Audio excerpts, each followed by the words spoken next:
Good morning everyone and welcome to my YouTube channel. So here today we are going to look at disjoint set.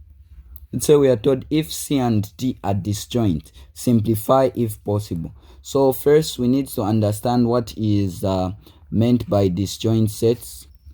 Disjoint sets are simply sets that do not have anything in common.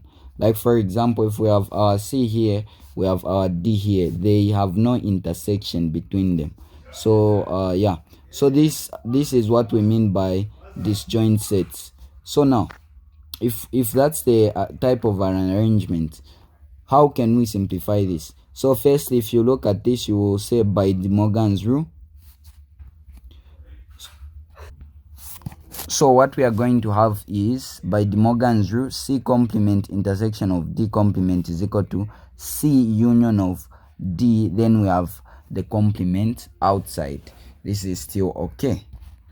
So if we are to more like shade the region, C union of D means shade everything excluding your D and your C, like that. So they are numbers that are outside this range. So to simplify this, it simply means to say we end here because there is no other simpler way of writing what our C complement intersection D complement is. Let's say we have our C complement union of D complement. So applying the same thing, we already have our C here, our D here. So what does it mean? So already we are going to say by De Morgan's rule. So by using De Morgan's rule, what we are going to have is C complement union of D complement should be equal to, we are going to say C intersection of D, then the complement outside. So this becomes into intersection, then the complement outside. Now, what this means is that already, what is your C intersection of D? So you can clearly see to say there is no intersection between D and C. So meaning to say C intersection D is an empty set, like that. Now we have a complement here.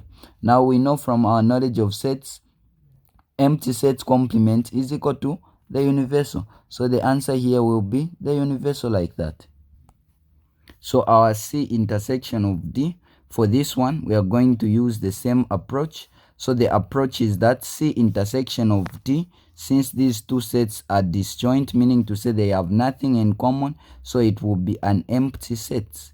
So an empty set, then we are going to put complement. Now we know that an empty set complement is the universal, so we are getting the same answer for 3 as well. Let's look at our last one.